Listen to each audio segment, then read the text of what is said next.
네, 블루캠프 오늘은 박찬대 더불어민주당 최고위원과 함께하는데요. 전화로 만나보겠습니다. 나와 계시죠? 예, 박찬대 의원입니다. 네. 이재명 대표가 오늘 오전 10시 30분에 검찰에 출석을 하죠. 네네. 혼자 출석하는 겁니까? 예, 혼자 출석합니다. 그래요? 변호사 한 명 정도만 같이 가실 거로 알고 있고요. 네. 당당하게 맞서겠다고 말한 대로 혼자 가신다고 하니까 네. 지켜보고 있는 의원들, 특히 저 같은 마음이 좀 착잡하네요. 근데 사진을 한 장 올렸더라고요. 뒷모습을 찍은 사진인데 거기에 당당하게 맞서겠습니다. 이런 글자를 박은 바로 밑에 출석 일시를 이렇게 적어놨던데 네네. 그래서 어떤 쪽에서는 이거 지지층 와서 응원해달라는 거 아니냐 또 이런 식으로 또 해석을 하던데 어떻게 봐야 되는 겁니까? 예, 대표께서는 아마 그 홍보 내용은 모르실 거라고 보이고요. 당 홍보국에서 네. 대표의 일정을 매번 올리고 있거든요. 예, 오늘 검찰 출석 일정은 다른 일정보다 중요한 일정이기 때문에 네. 대표의 일정 홍보 차원에서 그냥 올렸다. 무슨 의도를 가지고 있겠나 싶고요. 네. 만약에 새를 모은다라고 하면 의원들을 대동하고 같이 가서 힘을 네. 보여주자라고 하는 의견들도 있었는데 예. 그거 모두 거절하고 변호사 한 명 대동하고 들어가겠다. 예. 그럼에도 불구하고 같이 가고자 하는 의원들이 많이 있다 보니까 비서실장이 나도 안 간다. 그렇게 대변인도 안 가고 실장도 안 가고 네. 알겠습니다. 변호인 한 명만 데려가겠다 이렇게 말씀을 하셨습니다. 요번 건은 이제 백현동 건이잖아요. 네. 그 의원 등등에게 지금 서한을 돌렸다고 하는데 그 서한 내용이 어떤 거예요? 핵심 내용이? 예, 많은 분들이 아마 보셨을 텐데 페이스북에 공개한 내용 그대로거든요. 예. 정부가 지금 이재명 대표를 희생 제물로 삼아서 네. 정권의 무능을 감추고 또 민심 이반 위기를 모면하는 것 아니냐. 감사원도 아무 문제를 찾지 못했다. 이런 내용이 이제 서문으로 나오고요. 그다음에 한 4장 정도 네. 조목조목 내용을 적었는데 네.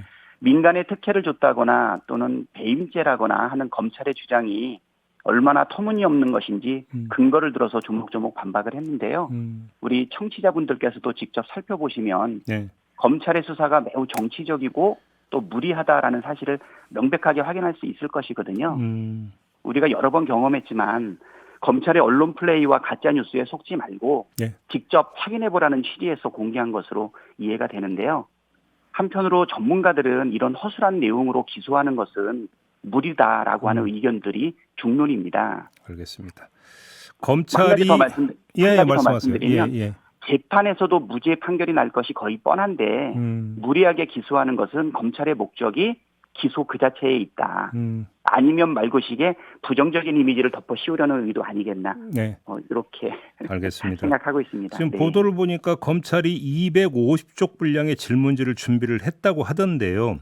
그러면 네네. 이재명 대표도 이번에도 진술서로 답변을 대신하는 이런 전략인가요? 글쎄요, 그 부분에 대해서 대표하고 말씀을 나누지는 않았는데 예. 검찰 수사가 답정너 수사이거든요. 특히 정식 재판 아니고 수사에서 일일이 대응할 필요는 저는 개인적으로는 없어 보이는데 네. 이전의 내용을 보게 되면 진술서로 답변을 대신할 가능성이 높다고 생각되고요. 예. 특히 그동안 여러 번 우리가 당해봤는데 조사 내용이 실시간 중계하듯이 특정 매체를 통해서 보도되고 있어요. 그러니까 비정상적인 상황이 계속되고 있기 때문에 예. 제 개인적인 생각으로는 굳이 답변할 필요가 있을까 싶습니다. 알겠습니다. 그나저나 그 8, 9월 영장 청구설이 계속 나오고 있잖아요. 네네. 의원님은 어떻게 파악하고 계세요? 그럴 것 같아요. 나올 것 같은데. 예. 근데 아까 말씀드린 것처럼 내용이 사실 굉장히 부실하거든요. 네. 검찰도 구속영장 청구에 대해서는 아마 부담을 느낄 거라고 봅니다. 네. 근데 8월달, 9월달 영장 나오는 거를 예. 사실 대비할 수밖에 없는 입장이고요. 예. 만약에 자신이 있다면 이재명 대표가 제시한 대로 비회기 중에 영장을 청구하라. 예. 당당하게 예. 영장 실시 심사를 받겠다라고 했는데요. 예. 제 생각에는 국회 회기 중에 체포동의안을 보낼 거로 보여요. 그러겠죠. 예. 자신 없으니까. 예. 그래요. 그러면 참 네네. 질문 드리는 저도 지겹고 답변하시는 의원님도 되게 지겨우실 것 같은데 수없이 나왔던 얘기 있잖아요. 체포 동의안이 이제 넘어오면 어떻게 하실 거예요? 그렇죠. 뭐 이재명 대표께서는 저번에 우리 교섭단체 대표 연설을 통해서 네. 이미 불체포 특검 포기했다고 선언하지 않았습니까? 그러니까요. 예, 약속을 아마 지킬 거라고 보이고요. 네. 만약에 회기 중에 이렇게 정치적 목적을 가지고 집어넣는다면 어쨌든 국회 표결을 통해서 체포 영장 동의안이 가결돼야 영장 실질 심사를 받지 않겠습니까? 그렇죠. 그렇죠. 그렇다고 해서 우리가 당론으로 가결 입장을 정하는 것에 대해서는 반대하는 의견들도 아마 많기 때문에 예, 자유투표에 맡길 수밖에 없지 않을까 이렇게 그래요? 생각합니다. 네. 근데 자유투표에 맡겼는데 그래도 가결이 되면 또 그 자체가 또 좀 내상을 입는 거 아닙니까? 차라리 애당초 당론으로 그냥 그러니까 이재명 대표가 포기 선언했으니까 가결시키자. 오히려 이게 좀 나중을 대비하면 더 나을 수 있는 심플한 전략이라도 볼 수 있지 않을까요? 어떻게 생각하십니까? 그렇죠.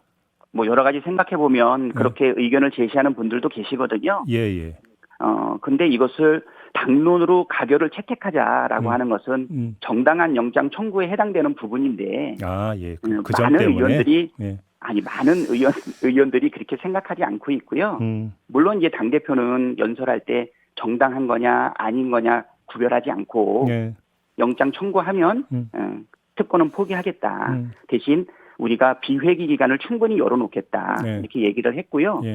우리 당에서는 8월 25일자로 8월달 임시국회를 종료하고 6일간의 비회기 기간을 남겨놓을 계획을 가지고 있거든요. 근데 여당 측에서는 막 말일날 임시 본회의를 한 번 더 하자는 식으로 회기 때 영장을 칠 수 있는 길을 열어주고 있는 것 아닌가 이렇게 생각이 듭니다. 아무튼 먼저 가정화법이긴 한데 그래서 이재명 대표가 영장 실질 심사까지 받는다고 치고요. 네네. 근데 만약에 구속이 되어버리면 그 다음에 어떻게 될 것이냐라고 하는 어떤 이 그 가정적 상황에 대한 질문을 안 드릴 수가 없는데 가정적 상황에 대한 답변은 굉장히 어려운데. 보통 정답은 그렇게 다들 하시던데 그래도 그래서 제가 좀 그래서 약간 돌릴 텐데요. 익명의 어떤 친명 인사가 이런 말을 했다고 그래요. 구속이 되더라도 최소한 12월 말까지는 당 대표를 무조건 갖고 가야 한다. 이런 말을 했다고 하는데 의원님 견해는 어떠십니까? 글쎄요, 뭐 기대에 어긋나게 가정적인 질문에 대해서 답변하기 곤란한 거는 사실인 것 같고요. 영장 실질심사 결과 만약에 정말 구속이 결정되었다라고 하면 이거는 뭐 민주당의 사실 심각한 위기 아니겠습니까? 네, 그 부분과 관련해 가지고 좀 복합적인 생각이 같이 있는 것은 사실인 것 같아요. 지금 우리가 합리적으로 생각할 때는 재판으로 가게 되면 이거는 뭐 유죄가 나올 수 없다라는 확신은 분명하고 영장도 사실 발부되기 어려운 상황이다. 하지만 만에 하나 영장이 발부된다라고 하면 어떻게 해야 되나라고 하는 플랜 B에 대한 고민도 있는 것은 사실이거든요. 혹시 논의는 해보셨어요?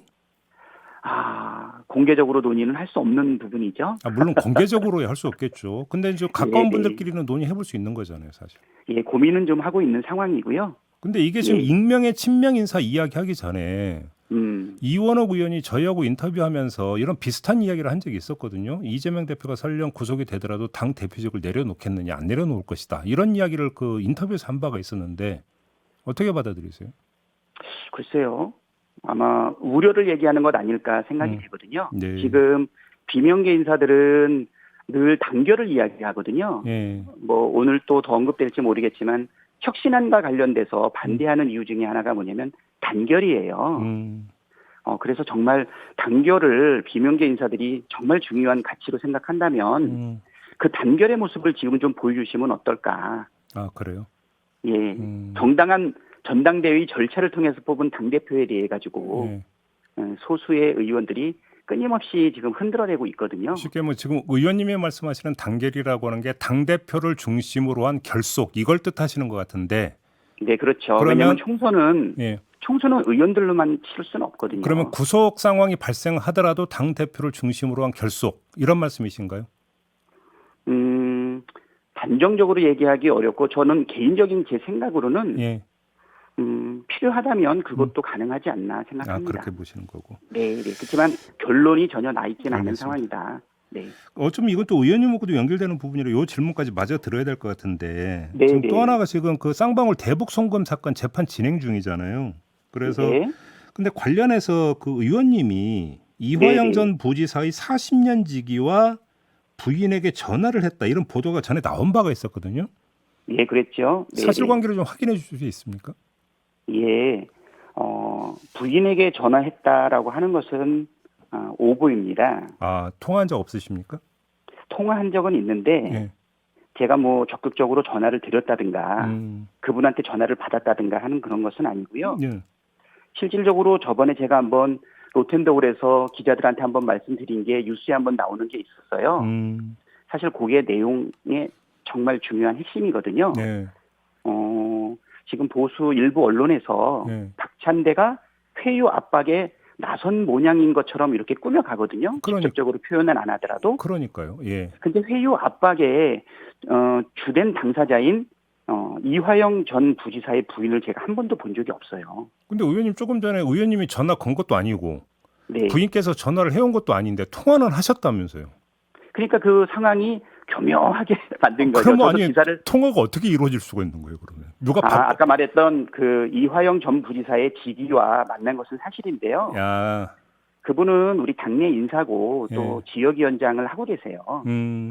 그래서 좀 다른 일로 사실 만났던 것이거든요. 네. 지역은 용인갑이고 용인갑에 사실은 지역위원장 대행을 하고 계시는데 다른 일로 만나서 이야기를 나누는 중에 예. 그분한테 누가 전화를 하셨어요. 지인한테? 네네. 네. 그분이 전화를 받은 거죠. 예. 저랑 나누는 지인이. 예. 전화를 그러니까 저랑 대화하다 말고 전화가 오니까 받으셨던 것 같은데 갑자기 저를 바꿔주시더라고요. 그래서 받아보니까 상대방이 누군지 모르고 받았는데 이화영 전 부지사의 부인이셨어요. 그럼 어떤 대화를 나누셨습니까? 뭐 별 대화는 아니었는데 일단은 안부 전화했고 그다음에 또 우리 이화영 부지사가 지금 구속되어서 조사는 받고 있지만 우리 민주당의 전 지역위원장 아니었습니까? 부인께서 전화를 주셔가지고 저번에 폭로한 대로 검찰의 심각한 인권 침해 사실 등에 대해서 언급을 했었어요. 그래요. 그래서 어떻게 지내시냐. 뭐 대책 이야기하고 이런 게 전혀 아니라고 말씀이신 거죠? 그렇죠. 그리고 그 우연히 바꿔진 전화 통화를 통해 가지고 해유와 압박이 있을 수는 없는 거고요. 네. 근데 제가 이 부분에 대해서 적극적으로 소명하지 않았던 이유는 이걸로 프레임을 짜는 사람한테 계속 그런 이미지를 씌울 가능성이 있어서 제가 본질적인 얘기를 드렸던 거거든요. 뭐냐, 이화영 부지사님 만난 적 없고 부인도 얼굴도 모르는 상황이다. 또 그것과 관련해서 지금 뭐 몇몇 변호사님들이 많이 언급됐잖아요. 해광이라든가 또는 뭐 김영태 변호사님이라든가 이런 분들도 제가 전혀 만나거나 알지를 못하고 있어요. 그래서 그 프레임은 마치 검찰의 불안감을 나타내고 있는 것 아닌가. 검찰의 해유와 압박에 대해서 또 심각한 인권 침해가 있다는 부분이 막 폭로되고 있지 않습니까? 이거를 아마 전환시키려고 하는 프레임이라고 생각이 되고요. 알겠습니다. 이거는 제가 김종배 우리 앵커님한테 처음 오픈하는 겁니다. 아무튼 이제 계속 대꾸를 하면 오히려 그 프레임에 말려들 거라고 생각해서 대꾸를 안 했을 뿐이다 이런 말씀이시네요. 대신 본질만 딱 얘기한 거죠. 알겠습니다. 해유와 압박이 일어날 수 있는 상황이 전혀 아니다. 알겠습니다. 네. 혁신안 얘기 좀 잠깐 여쭤볼게요. 어떻게 해야 된다고 생각하십니까, 의원님? 혁신안, 그래서 어려운 것 같아요. 혁명보다 어려운 게 혁신 아니겠습니까? 네. 그래서 어저께 뭐 의총에 대해 가지고 비공개 의총인데도 불구하고 어떻게 취재를 하셨는지 뭐 사실인 부분도 있고 좀 과장된 부분도 있긴 한데 사실 의총에서 많은 사실은 뭐 혼란이 있었다 그러나 아무튼 많은 다툼이 있었다라는 보도들이 좀 나왔는데요. 지도부 총사퇴 주장까지 나왔다는 보도가 있었는데. 늘 하시는 분이에요. 예. 10번 발언하면 9번은 그 말씀 하시기 때문에. 그럼 혁신안이 아니었어도, 혁신안이 아니었어도 아마 그 발언 하셨을 거라고 보이고요. 그분 말고는 그러면 총사퇴 주장한 의원은 없었고요. 기억에 그랬던 것 같아요. 그분이 누군지 말할 수는 없지만은. 뭐 대충 짐작은 되는데 알겠고요. 아무튼 혁신안에 대한 그런 의원들의 견해는 어떻습니까? 혁신안에 대한 견해는 의총에서 발언한 사람들은 사실은 좀 작정을 하고 나와서 반대 발언을 많이 하셨기 때문에 전체 의원 발언의 분포는 혁신안에 대한 우려 또는 보류 아니면 뒤로 연기하자. 예. 그러면서 단합이 중요할 때다. 여러 가지 현안도 많은데 라고 이야기를 하거든요. 의원님 개인 견해는 어떠세요? 저는 이 혁신안에 대해서 의원들로만 결정해서는 안 된다는 생각은 있어요. 아, 그래요? 무슨 얘기냐면 당내 민주주의를 요구하고 있는 당원들의 요구가 사실 민주주의로 가는 길은 험난하고 굉장히 좀 중장기적인 과제잖아요. 네. 그런데 현안이라든가 총선이라든가 이런 부분들은 급박한 상황이거든요. 예. 그런데 중요하지만 막 완전히 시급하지 않은 상황을 뒤로 미루다 보면 중요한 의사결정을 못한다고 봐요. 그래서 급박한 현안은 급박한 현안대로 중요하지만 덜 급박한 상황이 더 중요할 수 있기 때문에 저는 동시에 같이 고려를 해야 되는데 의총에서 의원들의 사실은 의견만으로 결정할 수는 없다. 그러면 당원들의 요구사항과 많은 이야기들을 좀 나눠야 된다라고 의원님 보이고요. 말씀은 그러면 네. 혁신안을 당원 투표에 회부할 수 있다. 혹시 이런 뜻을 깔고 하시는 말씀일까요? 그것도 방법은 될 수 있겠죠. 왜냐하면 이제 어저께 의총도 의원들 전체 의견을 물었다기보다 예. 정식 주제가 아니었기 때문에 자유발언 시간에 나와서 했는 건데 여러분이 나와가지고 조금은 체계적으로 비판을 하셨어요. 순서대로. 그런데 그것도 전체 의견을 묻지 않았기 때문에 네. 의원 전체 의견도 묻고 당원 전체 의견도 묻고 여러 가지를 좀 물을 필요가 있지 않나. 물론 그중에서도 우리가 포기하지 않아야 될 가치는 단결이라고 생각은 됩니다.